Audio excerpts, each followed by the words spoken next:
yo creo que a veces no vemos la persona que tenemos al frente, sino solamente como su CV, sus credenciales.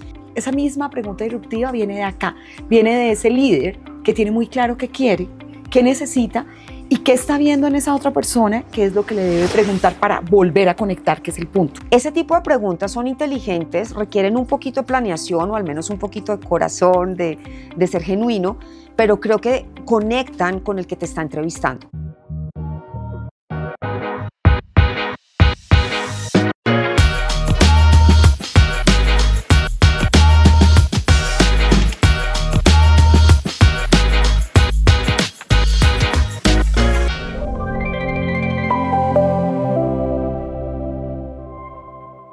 Hola, bienvenidos nuevamente a otro episodio de Heart Hunters. Hoy vamos a hablar del poder del corazón en las entrevistas. Bueno, yo hoy quiero que aprovechemos a mi socia, que es Silvana, para que nos tomemos un café y ella es la absoluta experta en el tema de entrevistas. ¿Cómo cometemos errores cuando hacemos entrevistas? No solo cuando vamos de entrevistados, sino cuando entrevistamos y queremos traer talento y corazón a los equipos. Entonces, Silvi, cuéntanos primero que todo, para ti, ¿cuáles son los errores más recurrentes en una entrevista por parte del entrevistado? El primero es que no tiene el corazón en la entrevista y lo siento, así suene parte de lo que nosotros estamos hablando, pero por eso mismo nació este proyecto, ¿sí? Y muchos de los errores que tienen los entrevistadores, que son aquellos líderes que están cazando este talento, es que no conocen muchas veces ni siquiera la hoja de vida de la persona que entrevista. Okay. No quiero generalizar, no vamos a decir que es el 100% de las personas. Pero puede pasar. Pero claro que sí, tengo clientes súper juiciosos, es más, si no les he enviado el reporte donde ellos tienen que estudiar y ver cada detalle, pues no están tranquilos hasta que no lo tienen, pero también personas que ni siquiera saben el nombre de la persona que van a entrevistar o para qué posición. Hay que entender que un líder muchas veces puede estar con 3 procesos de selección para 3 roles totalmente diferentes. Entonces, lo primero es entender que hay que prepararnos para esa entrevista, así sea yo el entrevistador. Tengo que conocer quién es el candidato, tengo que entender cuál es el rol, tengo que haber preparado unas preguntas, porque al leer este reporte, pues nacen unas preguntas alrededor de esto y así aprovecho mucho más el tiempo. Otro error importante es algo que ya habíamos hablado, y es que siempre estamos buscando un perfil específico, ese checklist perfecto, ¿no? Esa hoja de vida perfecta, ese empalme perfecto al rol. Sobre todo en lo técnico, yo siento que se fijan mucho como en las credenciales solo técnicas. Así es, lo técnico es importante. Por ejemplo, claro, cuando tú y yo trabajamos y tú desde tu experiencia, ¿cuántas veces no te llevé perfiles? Y tú tenías que saber que la parte técnica era importante, pero tú como cabeza de la organización, para ti ya esa instancia había pasado. ¿Por qué? Porque confiabas en tu headhunter, confías en el Departamento de Recursos Humanos y confías en los pre-entrevistas que ya tenía este candidato y tu conversación era diferente. Cuéntanos un poquito cómo era esa conversación, qué le preguntabas tú a esa persona en ese momento. Es un buen punto, ¿sabes? Porque yo creo que a veces no vemos la persona que tenemos al frente, sino solamente como su CV, sus credenciales. Y a mí me parece importante hacer preguntas disruptivas, cosas que me ayuden a entender si a ellos les gusta, por ejemplo, entrenar, si tienen la disciplina del deporte, si tienen la disciplina de hacer hobbies o dedican solamente su vida a trabajar. A mí me gusta mucho cazar corazones, pero por supuesto pensando en que el talento esté. Hay variables que hay que estar, o sea, no, digamos, si necesito inglés, pues necesito inglés. Si necesito años de experiencia, pues no puedo negociar los años de experiencia. Pero creo que me gusta generar conversaciones y ver la persona más allá de lo que está ahí sentada solamente buscando una vacante. Y sabes, algo que creo que es muy importante es el interés. ¿Tú has visto eso? Hay gente que se supone que está interesada, pero hay gente que está como simplemente viendo a ver qué pasa. Y eso se nota. ¿Cómo notas tú eso cuando es como por ensayar y realmente no hay interés en el cargo? No, ahí hay varias cosas que yo creo que es importante en esta parte que estamos conversando de cometer errores y lo desafiante que se vuelve las entrevistas. La gente no lo alcanza a dimensionar y voy a volverme a 2 puntos. Me encanta cuando tú dices hacer preguntas disruptivas, ¿sí? Y uno dice, ¿pero qué es una pregunta disruptiva? Entonces la gente cree que tiene que pensar y sacar por ahí una pregunta, yo no sé de dónde, para traerla a la cena, así súper inteligente, o ChatGPT, que le pregunto, que sea diferente. No, porque es que eso nace en el corazón. Esa misma pregunta disruptiva viene de acá, viene de ese líder que tiene muy claro qué quiere, qué necesita ¿Y qué está viendo en esa otra persona? ¿Qué es lo que le debe preguntar para volver a conectar, que es el punto? Por eso a veces líderes como tú, cuando yo trabajaba y te acompañaba en tu proceso de armar equipo, era súper retador. Y era retador porque no reclutábamos un perfil, reclutábamos una persona. Y yo siempre le decía al equipo, hoy vamos a reclutar una persona que tiene este perfil específico, eso es diferente. Entonces, ¿por dónde empezamos y por dónde terminamos? Pero eso también nos lleva a entender que ese líder tiene que estar listo para hacer esa entrevista, ¿sí? Y es lo que hemos hablado, y digamos que lo hablamos creo que en nuestro capítulo inicial, ¿Sí? un poco en que no estamos listos. La cultura, los líderes, queremos tantas cosas, pero no nos preparamos para eso. Y la entrevista es clave, es el primer momento de conexión. Y sabes que siento que la entrevista se vuelve como una parte más del día. Sí. Y una entrevista es muy importante, es que ahí clave. estás conociendo la persona que va a ser parte de tu equipo. E igualmente el entrevistado. Entonces dime algo, si yo te preguntara, dame los 5 tips fabulosos, la fórmula mágica de un entrevistado para hacer una buena entrevista, del entrevistado. Sí, o sea, yo llego a una entrevista y ¿qué debería ser mis do's y mis don'ts? ¿Qué hago y qué no? Mira, eso es súper importante, es algo que siempre trabajamos mucho y yo lo voy a confesar, en mi día a día, cuando un candidato va a ir a una entrevista con uno de mis clientes, nosotros lo preparamos. Y no lo preparamos para que conteste las cosas puntuales, no es que les digamos qué le va a preguntar el cliente, no, lo preparamos para que entienda que esto es un momento importante. Entonces, lo primero es entender que es un momento importante, que es un momento clave y que esto puede cambiar su vida y la de su familia. De acuerdo. Un cambio de lugar de trabajo, llegar al lugar correcto, trabajar con el líder correcto, te transforma y te cambia la vida. Y muchas personas, y sé que mucha gente que nos está viendo, lo ha vivido y puede decir, es verdad esto que están diciendo hoy acá en Heart Hunters, es totalmente cierto. Entonces, hay que ponerle ese corazón y hay que ponerle esa claridad. Entonces, tenemos que tener claro a dónde voy, cuál es la compañía, investigar, entenderla, entender quién va a ser mi entrevistador, ¿sí? ¿Cómo es esa persona? Eso me parece súper importante. O sea, hoy podemos saber perfectamente quién nos va a entrevistar. Y yo siento que hay gente que llega súper perdida y yo digo, no está interesado. Es Jorge, Silvana, ¿por quién es que tengo que preguntar? No. Pero no me puede preguntar cuando llega acá, ¿por quién va a preguntar? Ahí entras mal. Bueno, vamos en 2. Entonces vamos en 2. La tercera es tener muy claro quién eres tú y qué es lo que tú quieres transmitir. Entonces yo siempre les digo, hagan un ejercicio, ¿sí? Cuando yo quiero transmitir algo de mí, ¿qué es lo que quiero? Entonces, el qué, el cómo, el para qué, que eso ha existido desde la primaria. No, total, eso no lo ha cambiado ChatGPT. No, y sigue existiendo. Entonces, ¿qué quiero transmitir? ¿Cómo lo voy a transmitir? ¿Y para qué? Ese para qué es el mensaje, ¿sí? Entonces, aquí la comunicación juega un rol muy importante y a veces somos torpes.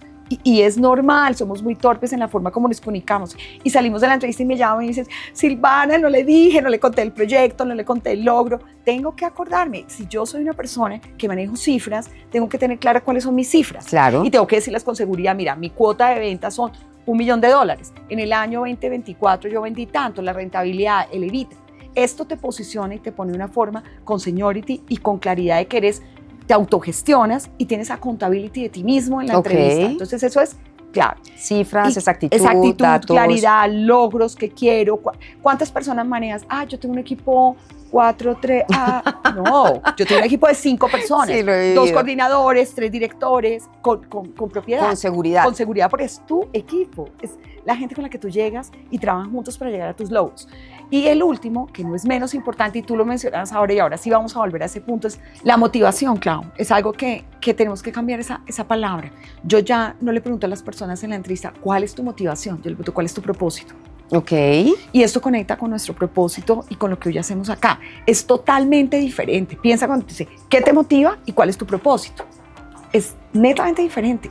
Y ese propósito ahí es cuando tú descubres qué quiere esa persona, pero qué quiere de acá adentro. Yo siempre digo, no, dime algo que me convenza, algo que salga de aquí o que salga de aquí, no que salga de acá. Porque yo sé, todos queremos crecer, todos queremos un mejor salario, todos queremos una cultura de respeto, un buen ambiente de trabajo. Más respuestas estándar. Para mí yo creo que eso debería estar dado, ¿sí? Esto yo lo chequeo y lo veo cuando me hacen la entrevista, si todo esto cumple eso que yo quiero. Entonces creo que eso es importante y entender ese propósito muy claro. Y yo sé que me pediste 5, pero te voy a dar una sexta. Por favor, en una entrevista no tenemos que preguntar cuánto es el salario y si el modelo es híbrido, cuántos días tengo que ir. Esto es algo que tú chequeas previamente a llegar a la entrevista con tu líder, ¿sí? Eso se hizo antes. O sea, preguntas chiquitas.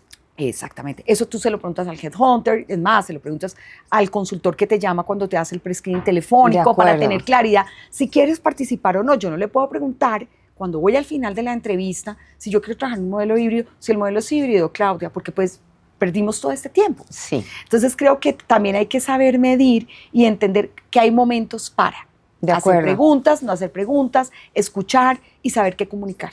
Yo creo que ahora que hablas de momentos, hay una cosa que es súper importante, a mí me gusta mucho hacer en los procesos de entrevista, es decirle qué quieres preguntarme. Y creo que ese es un momento de oro, porque en la medida que haya preguntas inteligentes, siempre va a ser interesante. Cuando me dicen, no tengo nada que preguntar, gracias, ya el headhunter me dijo, yo realmente digo, pues no te interesa o eres bastante poco innovador o creativo. Entonces creo que ese es un momento de oro para hacer preguntas. Una pregunta que puede ser muy chévere puede ser, cuéntame tú como empleado por qué estás acá. O sea, ¿qué es lo que te enamora de esta cultura?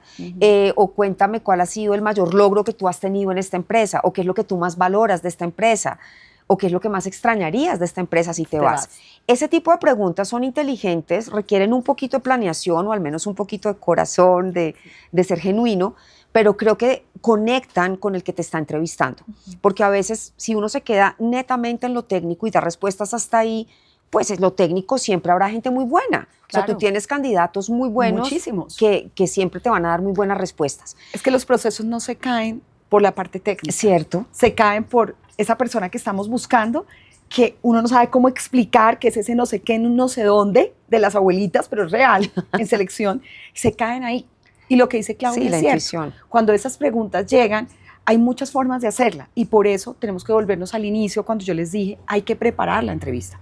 Entonces, si yo vi el perfil de mi entrevistador o el que va a ser mi líder, yo ya sé que lleva 10 años en la empresa, ya sé que lleva 5, ya sé que ha trabajado en la industria. Entonces, esa pregunta que tú dices, ¿qué te gusta? ¿Qué te hizo venir acá? ¿Por qué sigues acá? Es muy válida. Porque tú le dices, llevas 10 años acá, ¿qué te ha tenido? ¿Cómo creciste? Y te deja leer también, porque es que a veces los entrevistados no entienden que esto es una relación de lado y lado. O sea, tú ahí también estás enamorándote de la empresa, no es que te toque hacerlo. Conquista. Entonces está bueno también ver eso. Oye, y una cosa que nos han preguntado un montón, que me parece importante aclarar acá y pues como dar también un par de ideas, acá. Es cuando la gente está sin trabajo. Es muy diferente cuando tú no tienes trabajo y buscas un empleo a cuando estás empleado y te llaman.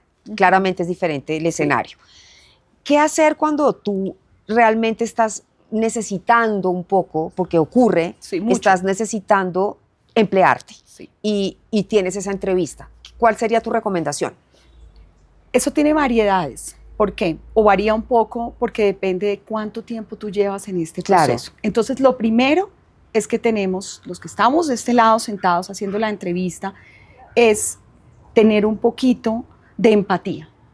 Yo no un poquito, mejor dicho, una dosis gigante de empatía. Entender que esa persona que lleva, que está hace 9 meses, hace 11 meses, hace 12 meses, hace 6 meses. Está sin trabajo. Sin trabajo, pues tiene ansiedad. Sí. Tiene ansiedad, está preocupado, tiene una familia en casa, tiene unos niños, tiene colegios, necesita o tiene un trabajo. Responsabilidades. Cada uno tiene una historia. De acuerdo. Y no entender esa historia es muy duro para estas personas que están ahí. Y yo siempre he pensado que esas entrevistas tienen que empezar por otro lugar, ¿sí?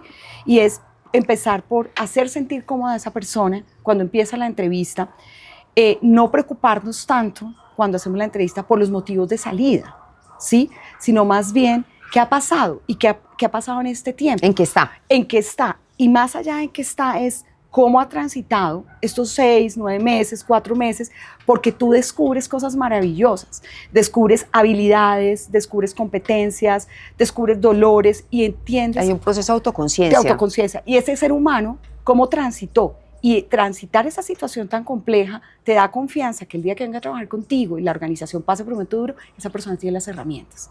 Entonces, hay cosas de valor en el proceso de transición que a veces no vemos y no medimos.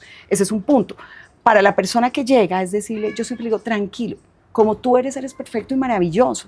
No te preocupes, no eres el único o la única persona que está en esta situación. Hay miles de personas. No te estés justificando y justificando y justificando. No es necesario. Exacto. Cuenta lo que te pasó. Real, con conciencia, coherencia y con corazón, que tu interlocutor lo va a entender. De acuerdo. Yo creo que hay que buscar conectar Y esa conexión está en ser transparente. Así es. Y algo que yo les diría también, porque entiendo que es una situación a veces un poco dura, es entrar tranquilo, ser tú. O sea, si te están llamando a una entrevista es porque tienes experiencia, porque tu background es bueno, porque tienes unos skills que van a ser útiles. Entonces es bueno entrar tranquilo, porque también está bien que pueda haber ansiedad, pero se nota la desesperación y uno no puede estar desesperado por un trabajo. No. Hay que mostrarse tranquilo y sobre todo en lo técnico muy claro, como tú decías hace un momento, con muchos más datos. El no tener trabajo, Clau, no te quita todo lo que tú tienes. Exactamente. No te quita lo que tú fuiste en tus años. Ni lo que eres. No, ni lo que eres hoy. Por el contrario, estás en una situación que fortalece, como te acabo de decir antes, muchas cosas. Yo sé que es difícil y a veces uno se sorprende porque hay compañías o hay también headhunters donde no entrevistan mucho a las personas que están sin trabajo. Y esas son las personas con las que uno tiene que conectar mucho más rápido y tener un firme propósito de conectarlas con las empresas y ayudarlas a que transiten su carrera en un periodo de tiempo más corto. Bueno, Silvi, pues muchas gracias por toda esta conversación que a mí siempre me termina alimentando de conocimiento y de nuevas reflexiones. Yo creo que también, simplemente ya para que redondeemos, hay que dejar los prejuicios. La gente no es lo que tú eres. O sea, tú no esperes un espejo en los que llegan. No esperes que la gente sea maravillosa porque es igual a ti, que eso es un sesgo de afinidad que finalmente termina no siendo tan útil porque siente que te va a decir a todo que sí. Y tenemos que buscar equipos diversos, equipos interdisciplinarios, equipos que te reten. A mí me encanta la gente que es capaz de decirme, Claudia, te vas a equivocar. No que me digan, sí, no, maravilloso todo lo que tú dices, porque pues no creo que yo todo lo que diga sea maravilloso, entonces seguramente cuando me equivoco está bueno que me avisen. Entonces, pues esto es muy lindo. Gracias, Silvi. ¿Cuál sería tu mensaje final para esos procesos de entrevista? Nada, mi mensaje final es lo que les dije. Lo mejor que tú tienes eres tú mismo. No tienes que cambiar, no tienes que transformar nada. Recuerda lo que eres, recuerda dónde estás, cómo llegaste y cómo lo conseguiste. Y conecta, como siempre, desde el corazón. Bueno, y aquí estamos terminando entonces nuestro capítulo de entrevistas y el poder de estar y de meterle corazón a las entrevistas. Y vamos con muchos más porque ya en nuestra entrega 7 estamos viendo que nos piden muchas más cosas del mundo corporativo, del mundo no corporativo, del liderazgo y sobre todo de cómo hacer esa mezcla entre talento y corazón. Así que esperen grandes invitados y ya les contamos en nuestra próxima edición.